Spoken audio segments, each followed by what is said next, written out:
Hey everybody, welcome back to X-Plane 11. I am Bill, and this beautiful plane before you here is the Aerobask Robin DR401 CDI 155, and yes, it is free. This is a freeware plane, and it is absolutely fantastic. Before we get into the Robin, I wanted to thank everybody for watching this video, but also thank everybody that has subscribed to the channel. We're at just over 400, and I wanted to thank each and every one of you for subscribing. It means a lot for me to be able to put this content out and have you guys subscribe, watch it, and interact as much as you guys do. A few of these videos have a ton of comments and questions, and it's really fantastic participation, so thank you. For those of you that aren't subscribed, we're trying to hit that magical 1,000 subscriber mark, so if you are enjoying the videos, please subscribe and get notified for more. Still doing a lot of simulator flying, but I'm also going to be doing a lot more real-world flying out of John Wayne here as I embark on getting my PPL. So I'm going to be doing some simulator training, some simulator debriefing, and kind of mixing them all together, and hopefully I'll be able to grow some of this content enough to get some in-plane footage and compare it directly to X-Plane 11, Pilot Edge, and some of the planes that I fly in the sim. So with that all out of the way, let's check out the fantastic Aerobask Robin DR401 CDI 155. That is a mouthful, but trust me, you get a ton of plane for free on this one. If you've got X-Plane, you definitely have to download this, even if you fly it a few times, because you're not going to find a freeware plane that's more beautifully modeled than this one. Aerobask released this plane kind of as a thank you to the X-Plane community, and it's quite a thank you. So it's got a bunch of different features that you normally wouldn't see in a freeware plane. It's got a fantastically accurate, according to them. I haven't flown this plane in real life, but it's the flight characteristics are modeled by X Aerodynamics.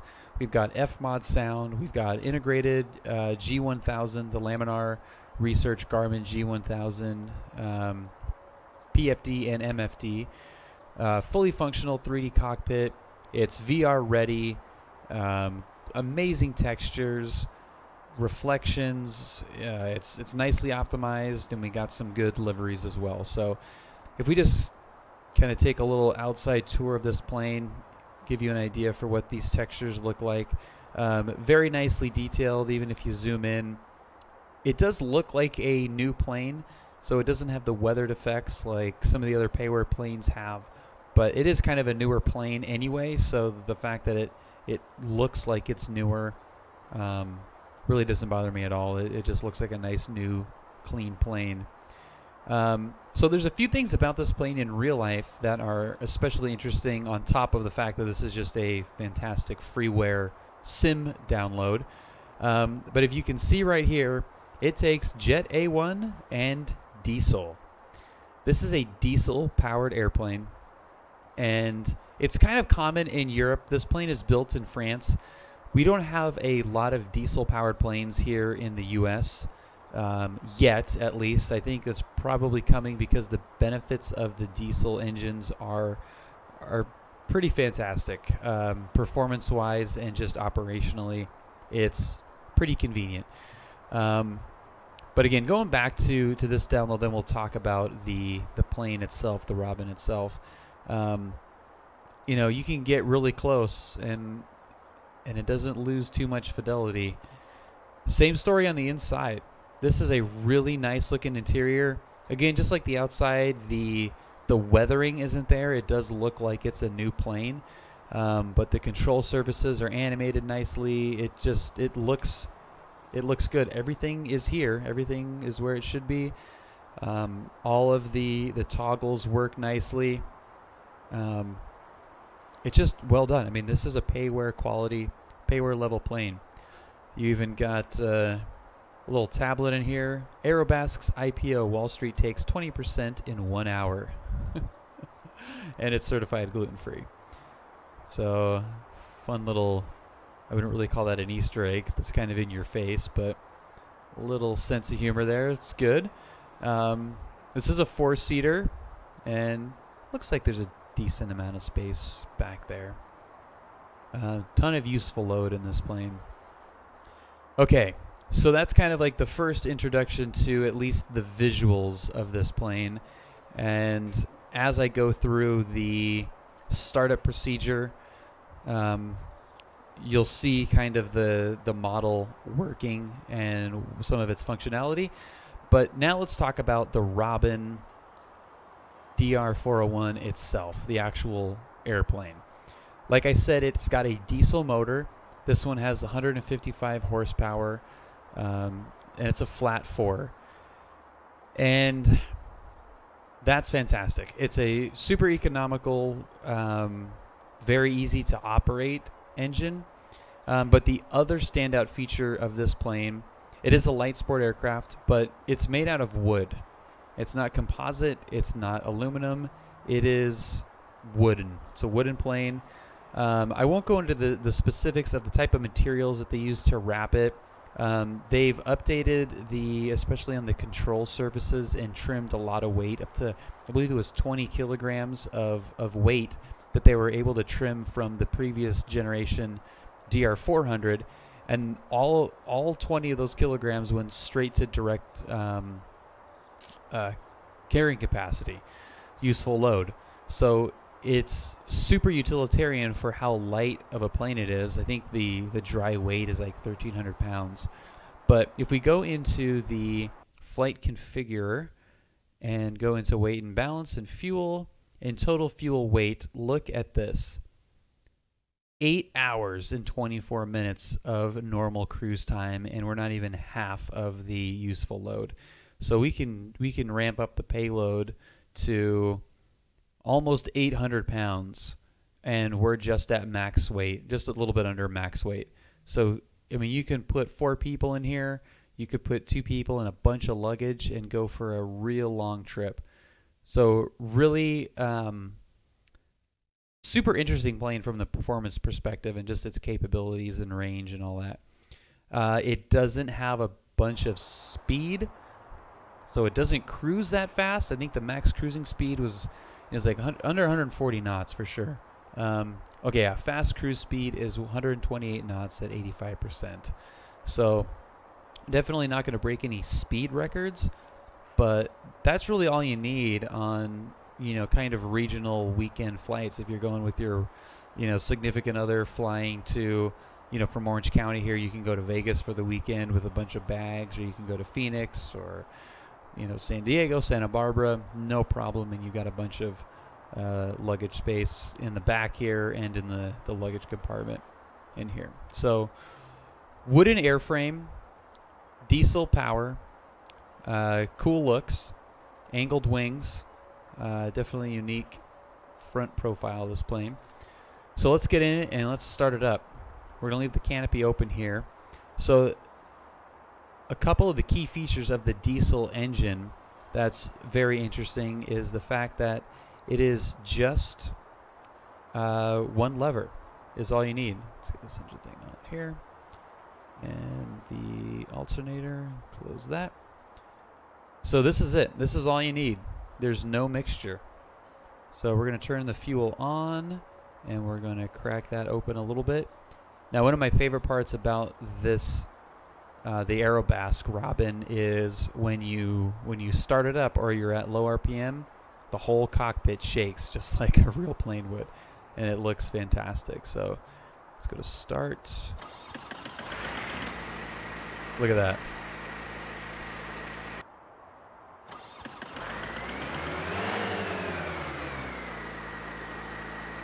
There it goes. It's quiet. And so one of the big benefits of the diesel, from a pilot occupant comfort perspective, is that it is so quiet. But yeah, no mixture. It's just you got the one lever and the key, and that's it. I mean, it couldn't be any more simple to get going and to use. So once you've got it started, then I mean, you just kind of check all your instruments, make sure that everything looks okay. So there's outside air temperature, fuel level, Voltage looks good. Over here we've got manifold pressure, that's fine. RPMs are a little bit low.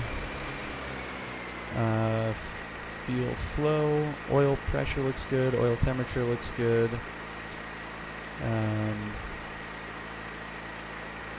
Yeah, everything looks nice. Water temperatures are looking good. They're looking nice. So that's pretty much it. So along with the fact that there's no mixture and it's pretty easy to start up and pretty easy to manage, you don't need to do a run-up. So once we've got everything started and ready to go, we can start taxiing here. So there's a couple of maneuvers that I want to show you as we leave from John Wayne here and not run into this catering truck here. Slow down a little bit, buddy. So there's a couple of things that I want to show you. One is an aspect of the diesel engine that really comes into play in cruise, and that's fuel economy. But also the airframe and the amount of lift and stability that this airframe has. Tons of lift and really stable. It has a relatively slow approach speed, but nothing too different from many other small GA aircraft. So the approach speed is 65, but it'll comfortably fly a lot slower than that. And we'll test that out. So I'm going to do left traffic just because it's a little bit more interesting than flying around the right out of John Wayne. And those of you that are familiar with automotive diesel engines know that they're all about torque. And when you're in an airplane and when you've got just this constant spinning prop, it's like a boat. That's why any boat that's longer than 28 feet probably has a diesel in it, because it's all about torque, and you're constantly fighting the air resistance, or in a boat's case, the water. So it's almost like you're always driving uphill in a boat or an airplane. So to have that torque, it doesn't have the upper end horsepower, but it just cuts through the air like crazy. So it'll accelerate really nicely, and that, along with the lightweight, makes this thing really easy to fly, really easy to take off. And let's check to the left, make sure we're all clear, which we are because we're not online. And let's get this thing closed up for takeoff. And now you can really tell the difference in the sound. It is quiet in here, and a big part of that is the wood construction as well. It's very sound dampening. So you got a quiet airframe and quiet engine. So there's full power, and you can see at the airspeed there, it just jumps up. I mean, it went from 30 to now 60 real quick, and we can rotate no problem and then just go straight up. And it will climb out. Because it's so light and because you've got so much torque, you can just scoot out of here. And look at that. I mean, that's some vertical speed right there. What are we doing? 1,500 feet per minute? That is awesome. In a tiny little plane. All right, so we're full power right now. Again, no mixture. We just have the one manifold pressure, throttle, whatever you want to call it. And let's turn left on our downwind here, and we're going to do an extended downwind. Really smooth turn. You can just see, I mean, it's not where it's a calm day wind-wise, but very stable, and we're obviously going pretty quick here. So okay, so let's get into kind of a cruise configuration, which we really don't have to do much of anything. So check out the airspeed. We're going 115, and our ground speed here is 130. So this is a good cruise for this type of aircraft, 155 horsepower. So we can pull it back to that like fast cruise, that 85%. Just gonna be probably about 25 there, just under 25. Now look at our fuel flow. So we're at 7.2. Now let's move it back a little bit more. Let's move it to 23. Let's see how low we can get it and still kind of maintain a good cruise speed here.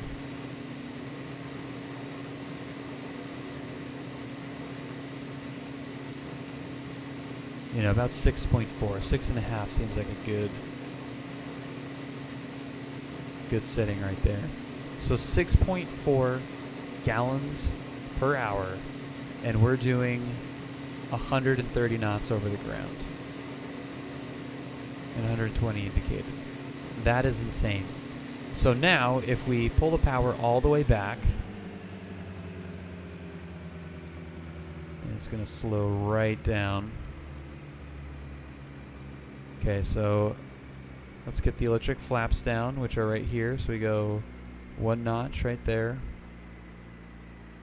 a little bit nose up, and 2 notches. Look at the cowl shake. That's awesome. Okay, so now we're really slowing down. Now we're at 50. Nose up. Starting to get a little sluggish. Oop. So it's losing some controllability now, and we're at 50 knots. I mean, I can still move the plane around, but we're at 50 knots.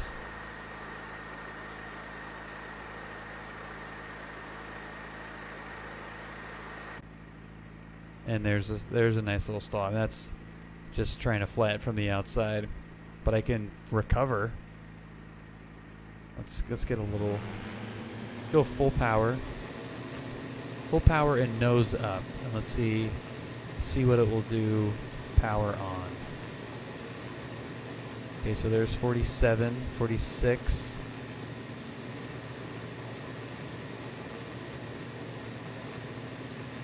.46, 45, 44. We're at a pretty steep attitude here.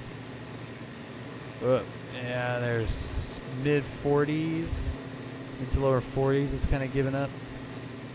See if we can get that down even a little bit more. It's even telling us like, you're a little bit too nose high there, buddy.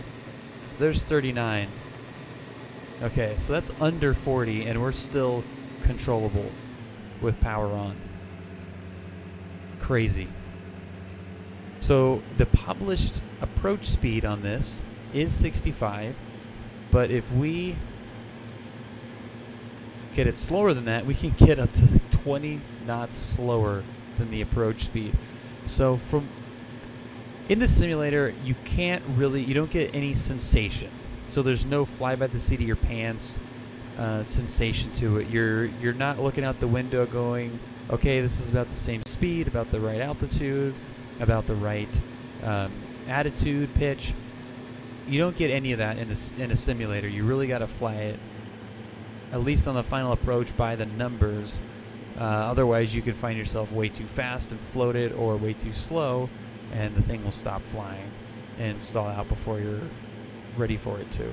But this, because it's so light and because it's so stable at such a slow speed, what I've found is a good way to land this thing really nice is keep it at the 65 for as long as you can, and then you can actually feel the ground effect come into play.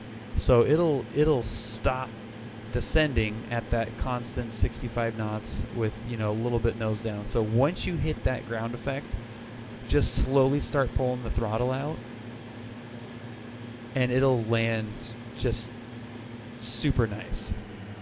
So let's put in the first notch here.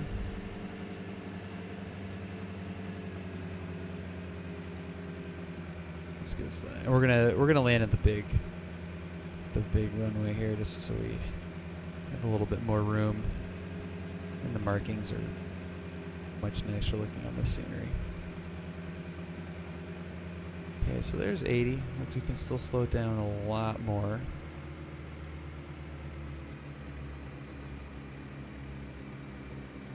And of course, in order to pull the throttle back, you have to be in it a little bit, which you Usually wouldn't be if you're too high, because you're going to be carrying a lot more speed down. So let's get a little bit lower. Okay, so we're low here.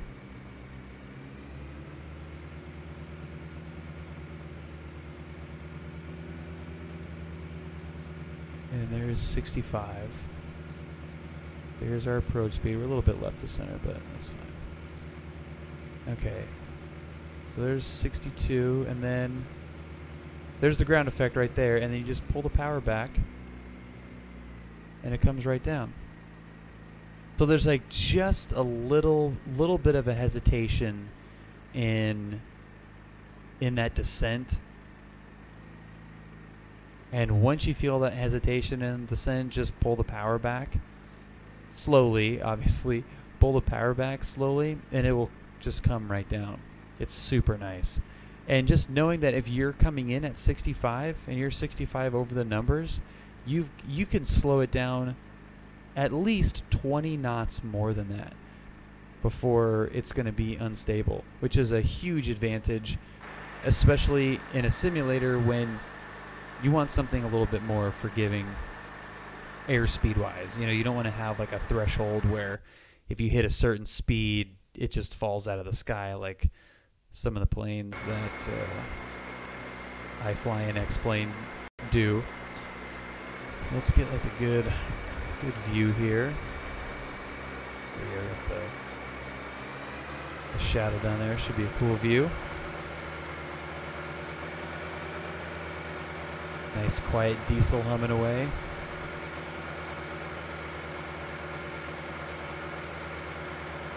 Alright, so right there is the ground effect, and then you pull the throttle back right there, and that's it. So you can see it a little bit more there, but when you're in the cockpit coming down, it just takes a couple times. You'll be able to kind of see when it hesitates.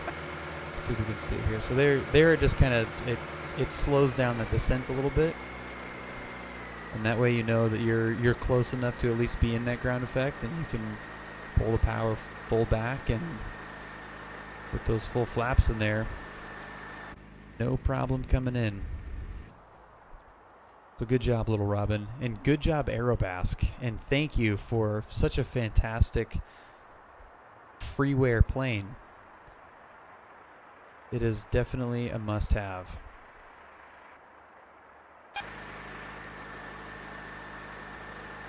Looks and sounds awesome. I love it. Well, there you go, guys. Thank you so much for watching. I hope you learned a little bit about the Robin and appreciate it like I've grown to. I love this little plane so much. I want to find one here in the U.S. that I can take a look at, because it's a unique looking plane, and at least from this flight model that Aerobask has built into this plane, it's a unique flying plane as well, and has some characteristics and some performance to it that is really tough to beat at the price, which I think they start in Europe at 200,000 euro for a brand new plane. It's super awesome. So if you just want to kind of fly around in a plane that's lifelike, you know, true to the real plane, but really simple to operate, this is it. And I mean, you can even do some instrument practice in here with these twin Laminar G1000, the X1000. So super versatile plane for a GA plane to have some fun, an X-plane, and you know, kind of get introduced to a plane in a manufacturer that you may have never heard of. So definitely download it. Thank you for watching, everybody. Thank you for all those of you that have subscribed. And if you haven't subscribed yet, I'm trying to hit that 1,000 mark, so we definitely appreciate a subscription, and check out some of the content I make, and hopefully I can make some more of it and make some more real-world stuff as well, and share that with you guys as much as I can. So that'll do it. Link will be in the description. Download this thing and have a blast, because it's super fun. All right, guys, thanks for watching. We'll see you next time. Peace out.